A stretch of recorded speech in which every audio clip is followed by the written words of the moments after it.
Hey guys, welcome to another episode of IELTS with Dario. It's me, Dat again, and with me today I have Huy, who is my friend, and also she used to be my student, and so she took a short course with me last year, and she also took the IELTS exam last year. Yeah, exactly 1 year ago. So, what did you get for your IELTS scores? I got a total score of 8. And what's really amazing is her speaking score. What did you get for the speaking? Surprisingly, I got a 9. It was a shock to you, right? Yeah, it was totally a shock to me. I didn't really expect a 9, especially with speaking. Which is so elusive, it's so hard to get for anyone. So today we're gonna do a simulation test where she's gonna do an speaking exam with me, being the examiner like always. So let's see how she does, okay? Hi, in this first part of the test, I would like to know you better. So I'll be asking you some questions about yourself. First of all, let's talk about eating. Do you eat out a lot? Yeah, I do. I'm currently working for a startup company, and the job actually requires a lot of time and effort from me. I start my work at 7 or 8 in the morning and then finish at 8 in the evening. So I don't really have time to cook for myself. Do you eat healthy food? I want to, but my condition doesn't really allow me to do so, because I usually stuck in meetings during lunchtime, and I have late night meetings as well. So I usually find a restaurant outside, which I think in the long term is not really good for my health. Do you prefer eating at home or at a restaurant? If I have someone to cook for me at home, then I would go for that. Currently, I don't have that kind of luxury, so I will only stick with Grab food or Now. Now let's move on to talk about trust. Who do you trust the most? I would say I trust my parents the most, because they are extremely supportive to whatever decision I made. I used to go abroad to study bachelor degree, and then now I decided to go abroad again for my master degree, and my parents are 100% supportive. Have you ever lost trust in anybody? Yeah, actually, I lost my trust several times at work. When I delegate my responsibility to some of my teammates, they promised to complete it within a time frame, but then they didn't. So next time, I wouldn't really call them for help. Do you trust artificial intelligence? Yes, because I am currently working in a healthcare company, tech-based healthcare company, so they use technology to support doctors with their diagnosis and treatment. And artificial intelligence would be the future of mankind. Thank you. Let's move on to talk about patience. Are you a patient person? I would say 50-50. My parents and other people say that I'm extremely patient, but to me, in some circumstances, like when I'm studying French, I usually lose patience, because it's really hard to keep up with the words gender between masculine and feminine, and I usually messed up. So I quit learning French after 6 months. Do most Vietnamese people have patience? Yeah, I think so. I think up to 70 or 80% of Vietnamese have patience, especially those living in foreign countries. They have jobs like nursing, nails, and manual work. So if they don't have patience, they would quit right away and just go back home. When do you need patience the most? Well, I think when I'm up to a new challenge.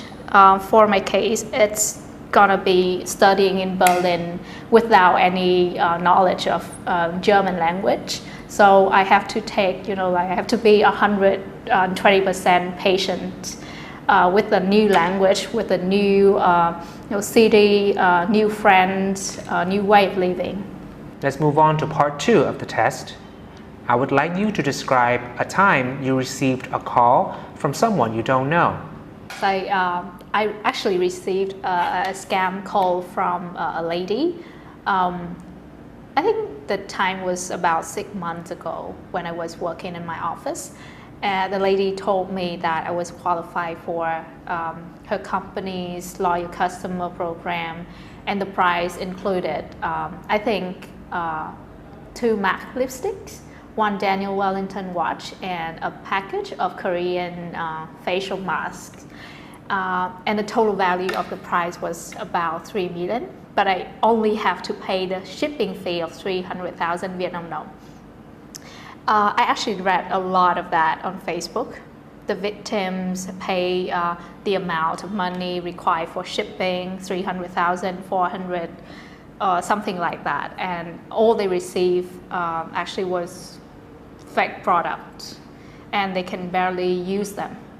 So I actually told the lady that I'm not qualified. I haven't heard of the company's name, or I haven't used any of the company's service or products. So I'm pretty sure that there's some mistakes. That lady still insisted me on taking the gifts. So after several minutes, I started to get angry. I said no out loud, and I actually hung up on her.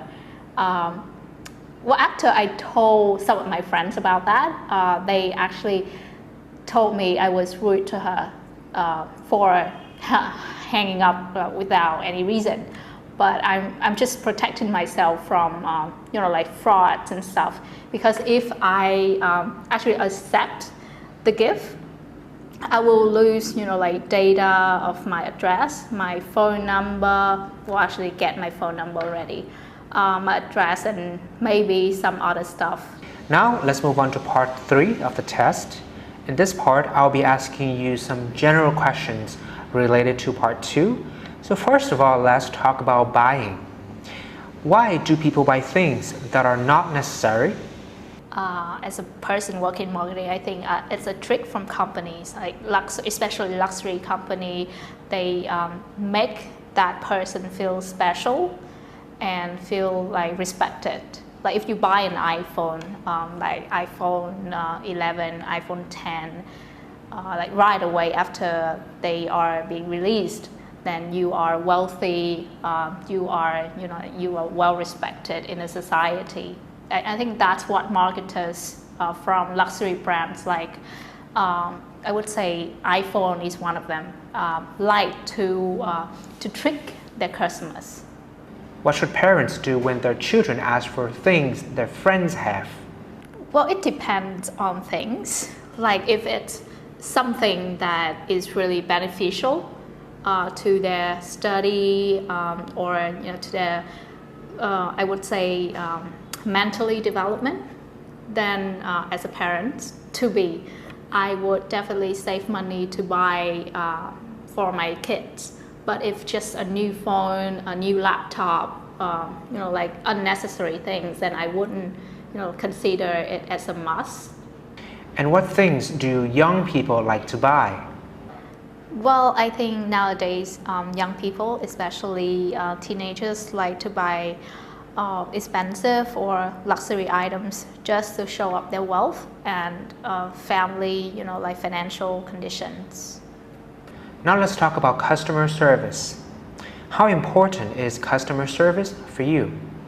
To me, customer service takes up to 70% of my decision-making process. If a company provides exceptionally great customer service, it means that the products or services are actually high-end, and they are actually worth the money. What can companies do to improve their customer service? I've been working in operations for quite some time, and it's actually a question that many companies are currently asking themselves. So to me, companies should be investing more on employees training to enhance professionalism. why do you think employees sometimes don't provide good customer service? I think there are several reasons behind that fact. First of all, it's a lack of human resources. So if a customer service department only have around like 5 people and they have to handle like 100 inquiries a day, then it's actually they cannot actually answer all of them on time, and somehow that it decrease the level of satisfaction from customers, and also the financial delegation to that department as well. Some companies actually like to invest on sales, marketing, and they usually leave out customer service. That's also one of the reasons. Thank you. That's the end of the test. Yeah, thank you for joining me today. It's great to have you. Really good content and really great energy. Thank you guys for tuning in. So if you like this video, please give it a big thumbs up and leave a comment as to what you think she did for the performance, and also just any queries that you may have. Yeah, and remember to subscribe to my channel, okay? And if you're preparing for the IELTS exam, I wish you all the best, and that you're gonna do as fantastically as she did last year. Alright, so yeah, I'll see you guys in the next video. Bye.